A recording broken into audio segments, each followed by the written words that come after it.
कहीं भी हो, प्रार्थना करके रोज भगवान को एक स्तुति, आपको सबको एक याद है, एक श्लोक याद है सबको, आप गाओ मेरे संग। त्वमेव माता, आगे आप, त्वमेव माता च पिता त्वमेव, त्वमेव बंधु च सखा त्वमेव, त्वमेव विद्या द्रविणं त्वमेव, त्वमेव सर्वं मम देव देव। ये तो श्लोक याद है ना आपको, ये रोज कहा करो, रोज भगवान की पूजा किया करो और रोज। अच्छा आपको श्लोक ना आए तो इसका हिंदी बोला करो। त्वमेव माता, क्या अर्थ हुआ इसका? हे प्रभु आप ही हमारी माता हो। त्वमेव माता, चा मतलब और, पिता, हे प्रभु आप ही हमारी माता हो और आप ही हमारे। त्वमेव माता च पिता त्वमेव, त्वमेव बंधु च सखा, आप ही हमारा परिवार हो। बंधु बांधव, आप हमारा कौन? आप ही हमारे परिवार हो, आप ही हमारे सखा। आप हमारे कौन? परिवार, सखा। ऐसा हिंदी में बोलो, हे प्रभु आप हमारी माता हो, हे श्रीमन्नारायण आप ही हमारे पिता हो, हे प्रभु आप ही हमारा परिवार हो, हे श्रीमन्नारायण, हे श्याम सुंदर, हे श्री कृष्ण आप ही हमारे मित्र हो, सखा हो। ये हो गई ना। त्वमेव माता च पिता त्वमेव, त्वमेव बंधु च सखा त्वमेव, त्वमेव विद्या, आप ही हमारे अंदर जो गुण है, जो टैलेंट है, हमारे भीतर भी कुछ काबिलियत है, कुछ अच्छी है बातें, तो आप ही उस रूप का गुण है। जैसे आप जो भी है अपने, आप वकील हैं, एडवोकेट हैं, तो आपको केस लड़ना आता है, तो जो भी विद्या है वो ये मत सोचना कि वो विद्या मेरी है, हे प्रभु आपने मुझे ये विद्या दी है। त्वमेव माता च पिता त्वमेव, त्वमेव बंधुश्च सखा त्वमेव, त्वमेव विद्या द्रविणम त्वमेव, आप ही हमारे हृदय में द्रवीभूत होकर के, हमारे भीतर यदि दया है, करुणा है तो आपकी कृपा है, वरना मैं तो बड़ा निर्दयी हूँ, मैं तो बड़ा दुष्ट हूँ। आपने कृपा की तो थोड़ी दया है, थोड़ी करुणा है। और त्वमेव सर्वम, त्वमेव आप, सर्वम मतलब आप हमारी सब कुछ हो, सब कुछ आप हो। मम देव, आपके सिवा हमारा, आप ही हमारे सब कुछ हैं। तो क्या हुआ? त्वमेव माता च पिता त्वमेव, त्वमेव वेद्या, त्वमेव माता च पिता त्वमेव, त्वमेव बन्धुश्च सखा त्वमेव, त्वमेव विद्या द्रविणं त्वमेव, त्वमेव सर्वं, सर्वं मतलब आप सब कुछ। त्वमेव सर्वं मम दे, हे प्रभु आप मेरे हैं, मम आप मेरे हैं। आप किसके हैं? मेरे हैं। आप देखो रोज इतना बोला करो, हे प्रभु आप हमारी माता हो, हे श्रीमन्नारायण आप ही हमारे पिता हो, आप ही हमारा परिवार हो, आप ही हमारे सखा हो, आप ही हमारी विद्या हो, आप ही हमारी करुणा हो, आप हमारे सब कुछ हो और आप ही हमारे हो प्रभु। हमारा आपके सिवा ना इस संसार में कोई नहीं है। ये बात हृदय से रोज कहा करो भगवान, इतनी सी बात कह लो। आज नियम बनाओ कि आप ये बात रोज कहा करोगे।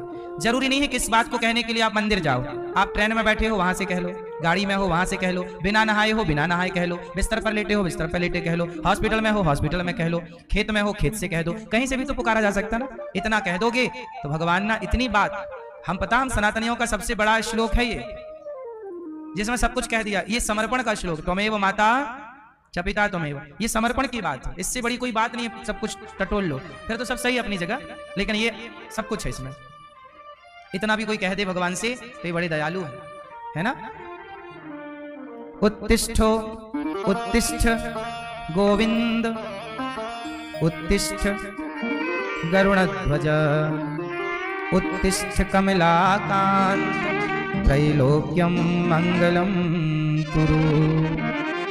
उत्तिष्ठो उत्तिष्ठ गोविंद, हे प्रभु आज देव उठनी एकादशी है, उठिए उठिए प्रभु उठिए, आप उठिए और आज आप वैकुंठ से हमारे हृदय रूपी वैकुंठ में आके विराजिए, यहाँ विराजिए, यहाँ आ जाइए। कहाँ जाइए? हमारे मन मंदिर में। उत्तिष्ठो उत्तिष्ठ गोविंद, आप ही बोलो उत्तिष्ठो उत्तिष्ठ गोविंद, उत्तिष्ठ गरुणध्वजा, उत्तिष्ठ कमलाकांत, त्रैलोक्यं मंगलम कुरु। त्रैलोक्य का प्रभु आप मंगल कीजिए, आप सबका कल्याण कीजिए, सब प्रकार से सब पर करुणा कीजिए। इस तरह से भगवान से प्रार्थना करना चाहिए। हमारी श्रीमती मैया श्रीमती सुनीता जी और श्री गणेश प्रसाद सोनी जी इस कथा के परीक्षित बने हैं और इन्होंने पहले भी कथाओं का आयोजन कराया। पहले कितनी बार? 2 बार, ये तीसरी बार है। हमारी मैया श्रीमती सुनीता मैया और श्री गणेश प्रसाद जी 2 बार है ना, ये तीसरी बार है। ये तीसरी बार आप भागवत सुन रहे हैं और वृंदावन बिहारी जी इन्हें बार बार बुलाते रहते हैं। ये बड़ी कृपा है। भगवान से यही प्रार्थना करो कि प्रभु ऐसा संबंध जुड़ जाए कि आपके दर पे आना जाना बना रहे। परीक्षित बन के आज से कथा का रसपान आपके द्वारा हो रहा है। परीक्षित बने हैं श्री नितिन सोनी जी, श्वेता सोनी जी, राहुल अग्रवाल जी, खुशबू अग्रवाल जी, राजू दुलानी जी, वंदना दुलानी जी और समस्त परिवार। नितिन सोनी जी, श्वेता सोनी जी, राहुल अग्रवाल जी, खुशबू अग्रवाल जी, राजू डुलानी जी, वंदना डुलानी जी, समस्त परिवार। आप गोंदिया महाराष्ट्र से आप आए हैं और प्रेम से कथा का रसपान कर रहे हैं। आप लोग भागवत सुन रहे हैं, सुनीता जी और गणेश जी, है ना। आप सब कार्तिक के माह में और उसमें भी देवउठनी एकादशी में आपने भागवत सुनने का संकल्प लिया है। निश्चित ही भगवान की आप पर कृपा नहीं, विशेष कृपा है कि ये तिथि आपको ईश्वर ने दी है। आप लोग भी अपने पितरों के लिए, पूर्वजों के लिए भागवत जी के पोथी पाठ बिठाना है। तो 18 नवंबर से 24 नवंबर तक भागवत जी के पोथी पाठ बैठेंगे। आप लोग भी भागवत सुन सकते हैं, पुत्र पितरों को, पूर्वजों को सुनवा सकते हैं। 26 नवंबर से 84 कोस की यात्रा है। जिनको चलना है नाम लिखाइएगा। कथा मेरे संग बोलो। सच्चिदानंद रूपाय, बोलो मेरी माँ। सच्चिदानंद रूपाय विश्वोत्पत्त्यादि हेतवे तापत्रय विनाशाय श्रीकृष्णाय वयं नुमः।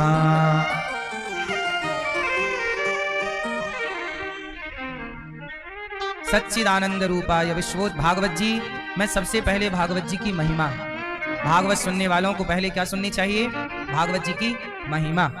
महिमा हम इसलिए सुनते हैं भागवत जी की कि हम भागवत सुन रहे हैं, हमें यह पता होना चाहिए कि भागवत जी से हमें मिलता क्या क्या है, प्राप्ति क्या क्या होती। अच्छा, आप लोगों को क्या प्राप्त करना है? क्या कुछ संकल्प है? कुछ प्राप्त करना है? भागवत जी जो आप चाहते हैं ना, भागवत जी वो सब कुछ देती है। जो भी आपकी कामना है, आप कामना मन में बोल लीजिएगा। बस भागवत 7 दिन प्रेम से सुनिए, वो कामना रख लीजिए, भागवत जी कृपा करेंगी और आपकी वो कामना जरूर पूरी होगी। वैसे तो भागवत जी यदि आप निष्काम सुने तो वो भी श्रेष्ठ है, फिर कोई कामना है वो भी उत्तम है। भगवान को वैसे सब पता होता है कि हमें चाहिए क्या, क्यों छिपा है कुछ? वैसे कामनाएं जितनी कम होंगी हम उतने सुखी होंगे। कामनाएं कम ही रखना चाहिए, क्यों ज्यादा कामना करना चाहिए? मैया सभी भक्तों को राधे राधे, जय गौरी गोपाल। कैसे हैं आप लोग? आज भगवान अपना स्वरूप बता रहे हैं। कैसे हैं भगवान?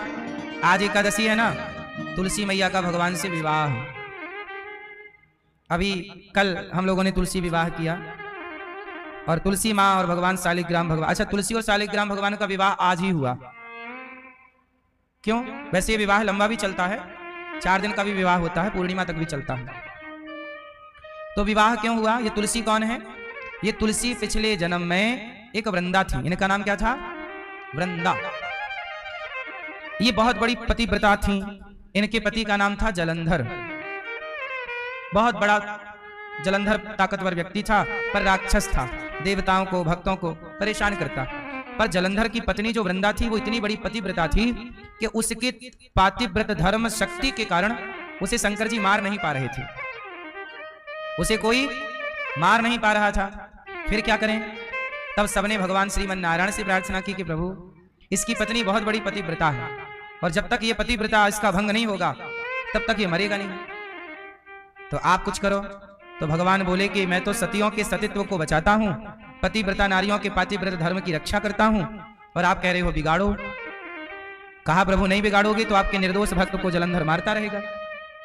अब भगवान भी क्या करें, जलंधर राक्षस है, गलत काम कर रहा है, उसे मारना भी जरूरी है, पर उसकी पत्नी बड़ी पतिव्रता है, उसके बल से वो मरने को तैयार नहीं। तब भगवान नारायण ने क्या किया, जलंधर का रूप बना लिया, जलंधर का रूप बना लिया और जलंधर बनकर के भगवान श्रीमन नारायण वृंदा के पास आए और उसके साथ रहे। अब उसका पातिव्रत धर्म भगवान ने बिगाड़ दिया, वो भगवान की ओर आकर्षित हो गई। अब उसका जो दीपक जल रहा था वो बुझ गया, यहां दिया बुझा, यहां इसका पातिव्रत धर्म बिगड़ा, वहां जलंधर की मृत्यु हो गई। अब वृंदा को पता लगा कि मेरे पति की मृत्यु हो गई और मेरे साथ जो मेरा पति बनके बैठा है, साथ है, वो भगवान विष्णु है। तो उसने कहा कि प्रभु आपने तो मेरा सुहाग उजाड़ दिया। भगवान बोले कि तेरे सुहाग के कारण कितनों के सुहाग उजड़े, वो भी तो देख कि तेरे पति ने कितनों को मार डाला निर्दोष। उन सबको बचाने के लिए मुझे ये करना ही पड़ा। कहा कि जाओ, आपने मेरा पातिव्रत भंग किया है, मैं आपको शाप देती हूं, जाओ, आपके हृदय में करुणा नहीं है, आप पत्थर हो, पत्थर, जाओ आप शिला हो जाओ, पत्थर हो जाओ। क्या हो जाओ? तो वृंदा ने दे दिया शाप, क्या बनने का? पत्थर होने का। अब भगवान बन गए शालिग्राम। तुलसी का शाप मिलाना तो वही क्या बन गए? क्या बन गए? शालिग्राम बन गए। अब तुलसी बोली कि मेरा पति तो मर गया, अब ये बताओ कि आप मेरे पति बन के आए थे, तो अब आप मेरे पति बनो, अब आप मेरे क्या बनो?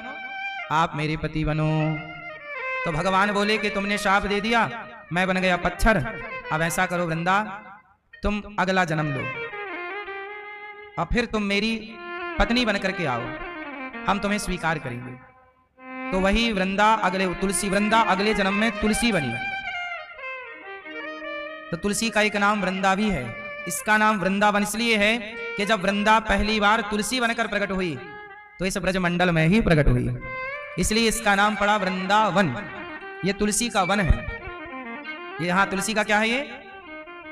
ये तुलसी का वन है, इसलिए नाम पड़ा वृंदावन। इस धरती पर सबसे पहले तुलसी महारानी कहां प्रकट हुई? इस ब्रजमंडल में, वृंदावन, वृंदावन। भगवान कृष्ण की लीला से तो वृंदावन जाना जाता है, पर तुलसी के प्राकट्य से भी वृंदावन जाना जाता है।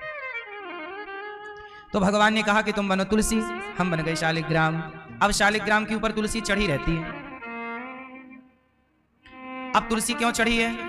अच्छा, तुलसी ने कहा कि सुनो, जैसे आप हमारे पति बन गए, कहीं हमें छोड़ के किसी और के पास तो नहीं चले जाओगे? भगवान बोले नहीं। तुलसी बोली मैं कैसे मानूं कि आप कहीं नहीं जाओगे? तब भगवान ने तुलसी को एक वादा कर दिया, वचन, कि आज से मैं तुझे वचन देता हूं कि शालिग्राम जी बनकर मैं प्रकट हूं, तो शालिग्राम की पूजा स्त्रियां यदि करती हैं तो मैं उनकी पूजा को स्वीकार ही नहीं करूंगा। तुलसी स्त्री है और एक स्त्री कैसे चाहेगी कि मेरे पति को दूसरी स्त्री छुए? तो शालिग्राम को आप नहवाओगी तो छूना तो पड़ेगा। और शालिग्राम जी ऐसे ही हैं, भगवान है ना, वो बेचारे शाप के कारण शालिग्राम बने। अब आप उन्हें छुओगी तो तुलसी गर्म हो जाएंगी, लो हमारे पति को छू रही है। इसलिए तुलसी को प्रसन्न करने के लिए भगवान ने कह दिया कि मैं किसी स्त्री की पूजा को स्वीकार नहीं करूंगा। इसलिए शालिग्राम भगवान की पूजा स्त्रियां नहीं करती, इसलिए नहीं करती, ना करने का ये कारण है। इसलिए स्त्रियां गोपाल जी की पूजा करती हैं और पुरुष वर्ग को शालिग्राम भगवान की पूजा कर लेनी चाहिए। शालिग्राम भगवान जानते हैं आप लोग? कहां प्रकट होते हैं शालिग्राम जी? कहां? गोदावरी? कहां? कहां? शालिग्राम भगवान एक ही जगह प्रकट होते हैं, दूसरी कोई जगह नहीं उनकी, और वो है नेपाल में चक्री नदी।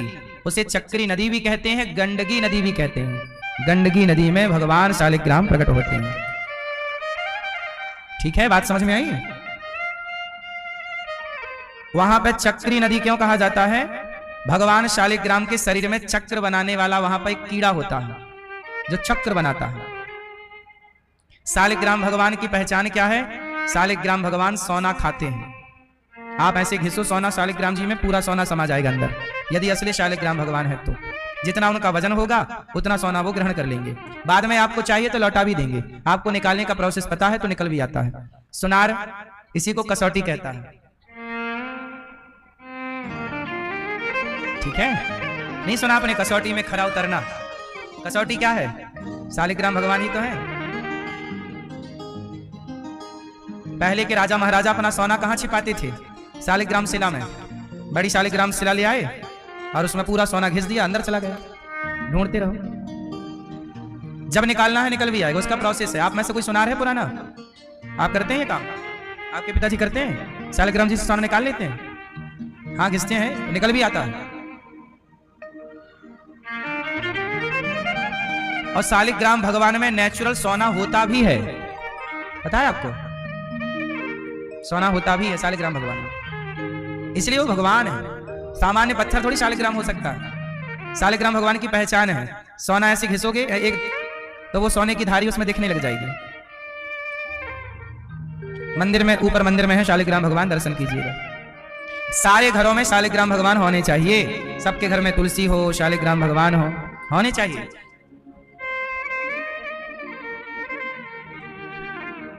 आपके पास सोना हो तो ले आना, हम अपने शालिग्राम भगवान को घिस के दिखा देंगे। हाँ, जितना जमा करवाना हो। हाँ?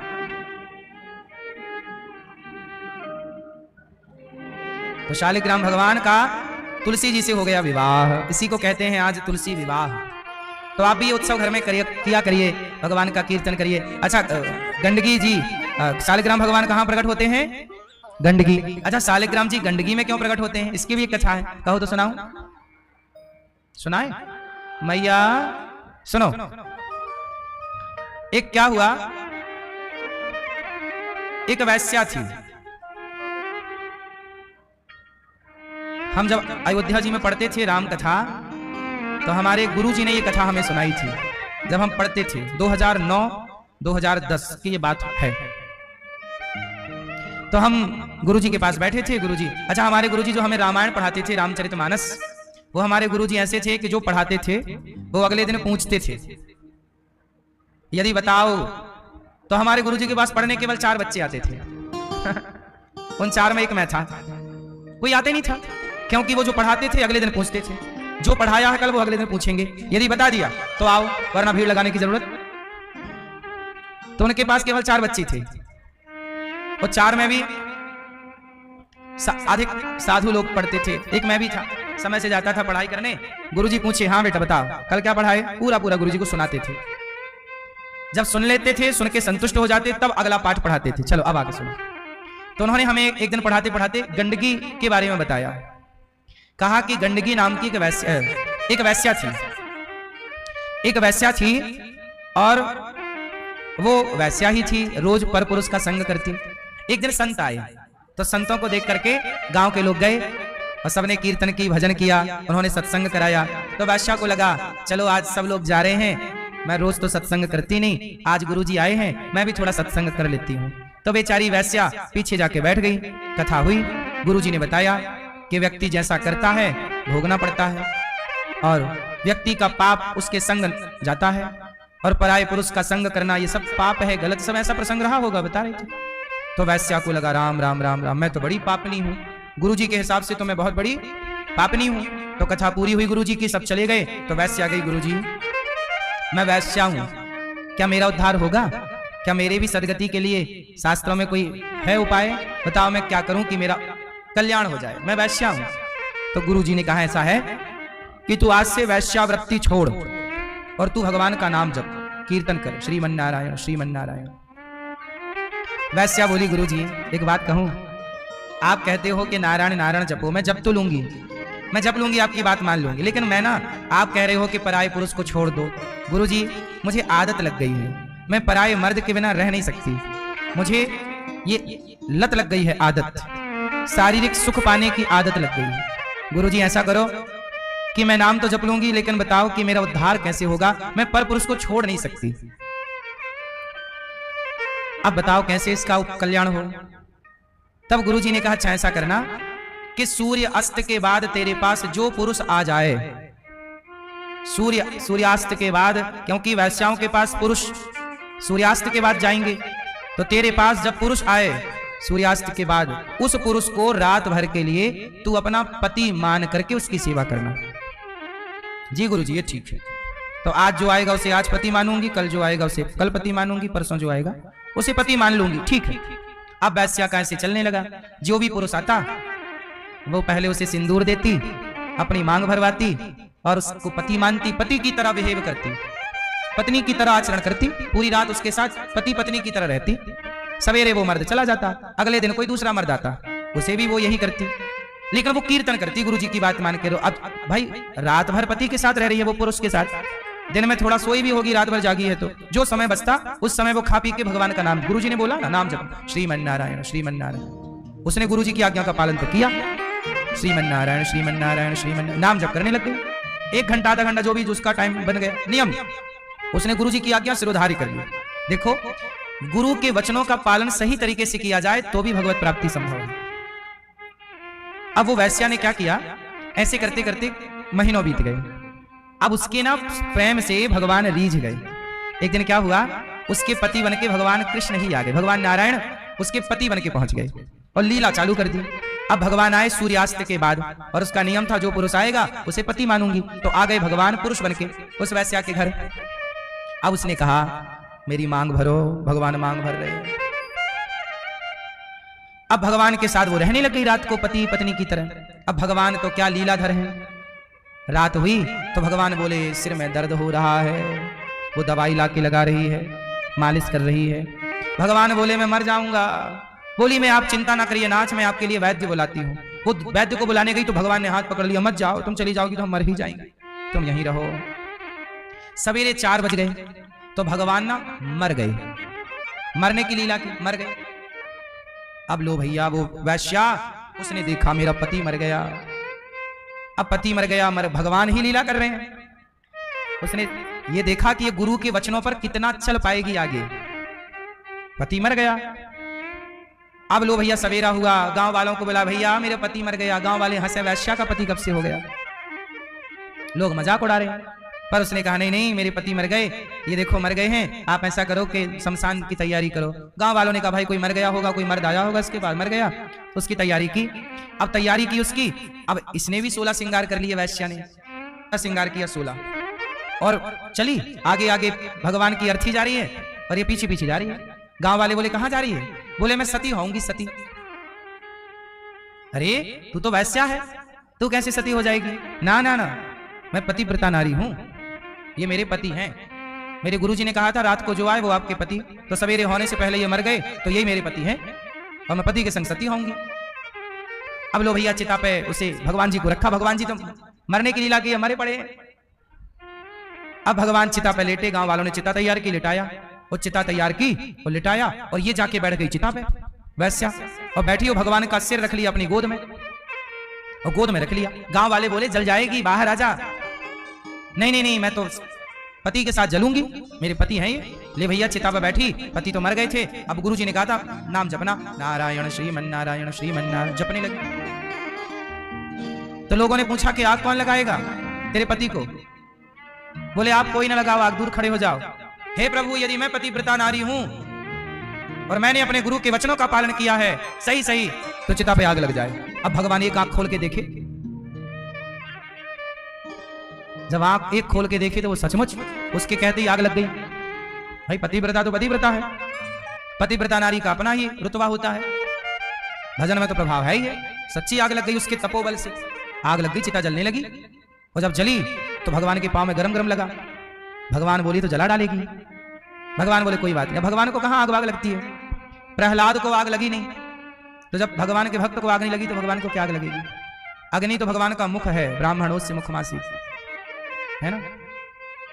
तो भगवान, अच्छा उसका ना उसकी साड़ी जलने लग गई, उसका हाथ जलने लगा, लेकिन जल रहा, लेकिन वो नाम जप रही है श्रीमन्नारायण श्रीमन्नारायण। भगवान समझ गए कि पक्की है, अभी परीक्षा ले रहे हैं कि गर्म लगेगा तो भागेगी, तो उसका हाथ सही में जलने लगा, ये चमड़ी पिघल पिघल के गिरने लग गई, वो नहीं भागी, नाम जप कर रही है। पति मर गए हैं तो मैं भी मरूंगी। ले भैया, अब हुआ ये कि भगवान लेटे थे, भगवान चतुर्भुज रूप में प्रकट हो गए। देवी गंडकी मैं प्रकट हो गया, तुम्हारी परीक्षा लेने आया था, तुम पास हो गई, तुम्हारी भक्ति तुम्हारे प्रेम को हमने स्वीकार कर लिया, वरदान मांगो। गंडकी बोली प्रभु जब आपका सिर मेरी गोद में था ना, ऐसा लग रहा था संसार का सारा सुख मिल गया, ऐसी कृपा करो कि सदा सदा के लिए आप मेरी गोद में रहो। भगवान बोले ठीक है, आज से तुम गंडकी और मैं तुम्हारी गोद में शालिग्राम। उसके प्रेम, भगवान के प्रेम में वह पिघल गई और वही पिघल करके गंडकी के रूप में परिणत हो गई। वही गंडकी नदी है और आज तक मतलब आज भी गंडकी नदी में, गंडकी में शालिग्राम भगवान। हम अभी गए थे गंडकी कुछ महीनों पहले, तो वहां हमने देखा गंडकी नदी ना जाके आगे हरिहर क्षेत्र बोलते हैं उस जगह जहां मिलन होता है गंडकी का, और वो गंडकी नदी नेपाल से बह करके भारत आती है। तो जब भारत आती है तो बिहार में उसे गंडक नदी कहते हैं। कौन सी नदी? वो बिहार में ही है, वो गंडक नदी कहलाती है। पर वहां बिहार में फिर वहां शालिग्राम जी नहीं है, क्योंकि आगे ना वो त्रिशूली नदी में मिल जाती है। वहां नेपाल में एक त्रिशूली नदी है और एक गंडकी, तो हरिहर का मिलन बोलते हैं। शिव त्रिशूली मतलब शंकर जी के त्रिशूल से निकली एक नदी है, उसे त्रिशूली कहते हैं। और ये भगवान नारायण के लिए प्रकट हुई गंडकी, इन दोनों का मिलन वहीं होता है नेपाल में। फिर वहां से जो धारा आगे बढ़ती है वो गंडक कहलाती है, जो बिहार होते हुए फिर आगे जाती है। तो ये गंडकी माँ में भगवान शालिग्राम जी क्यों हैं, ये कथा है कि भगवान उसके प्रेम पर रीझ गए। इसलिए कहता हूं भगवान का नाम लेकर और गुरु की आज्ञा का पालन करके कोई भी पापी से पापी भी पवित्र हो सकता है। इसलिए कहते हैं गुरु वचनों पर चलना चाहिए। भगवान के नाम, भगवान की भक्ति सबसे उत्तम है, उससे अच्छा कुछ नहीं। तो इसलिए तुलसी विवाह आज होता है। बोलिए देव उठनी एकादशी महारानी की। एकादशी के दिन अन्न नहीं खाना चाहिए। आज के दिन किया गया कोई भी पुण्य अत्यधिक फलदायी है। इसलिए गौरी गोपाल आश्रम में जो हमारी वृद्ध माएं बेसहारा माएं रहती हैं, अखंड संतों की सेवा भोजन की होती है। आप भी अपने आप को जोड़िए। आज हमारी मैया जी की ओर से, भैया जी की ओर से गौदान भी था, है ना? आप गौदान किन की ओर से था? आपकी ओर से, श्रीमती सुनीता जी। फिर आपका नाम श्वेता, खुशबू। तो आप सबकी ओर से आज यहाँ पर गौदान भी इन्होंने किया सपरिवार, और इन्होंने यहाँ पर अन्न क्षेत्र भी किया। तो कथा भी सुन रहे हैं, गौदान भी किया और अन्न क्षेत्र भी। आप भी इस एकादशी के पावन पर्व में अन्नदान कर सकते हैं, किसी को भोजन करा सकते हैं। आज यहाँ एकादशी में सबको व्रत वाला मिल रहा है, संतों को भी व्रत वाला ही बांटा गया। तो आज एकादशी में अन्नदान का संकल्प ले सकते हैं। तो भगवान सच्चिदानंद रूपाय, कैसे हैं भगवान? सच्चिदानंद। भगवान सदा आनंद घन है, सच्चिदानंद है, सतचित आनंद, ईश्वर सतचित आनंद। क्या करते हैं भगवान? विश्वोत्पत्ति आदि हेतवे, विश्व की उत्पत्ति, पालन, संहार, सारे दुखों का नाश करते हैं भगवान। तापत्रय विनाशाय श्री कृष्णाय वयम नुमः। सारे दुख, हमारे जीवन के दुख कौन दूर करता है? कौन दुख दूर करता है? बोलो मेरी माँ। हमें दुख कौन देता है और सुख कौन देता है? हमारे बुरे कर्म हमें दुख देते हैं, और सुख कौन देता है? हमारे अच्छे कर्म। इसलिए भगवान कहते हैं कि यदि तुम मेरी शरण में आओगे तो तुम्हारे भाग्य में यदि दुख है भी तो वो मैं समाप्त कर दूंगा। अच्छा देखो ना, भगवान की शरण में जो चला जाता है वो कितना भी बड़ा दुखिया क्यों ना हो, सुखी हो जाता है। भाग्य बदलने की ताकत रखते हैं भगवान। मेरे भाग्य में कुछ था नहीं, था मेरे भाग्य में तो भूख से मरना लिखा था, लेकिन जब भगवान ने कृपा की तो भाग्य को बदल करके परमात्मा ने देखो आपकी सेवा में बिठा दिया। इसलिए भाग्य को भावी मैट सकहीं त्रिपुरारी, पर हरि इच्छा भावी बलवाना। भगवान जब कृपा करते हैं ना तो गलत भाग्य भी सही दिशा में चलने लगता है।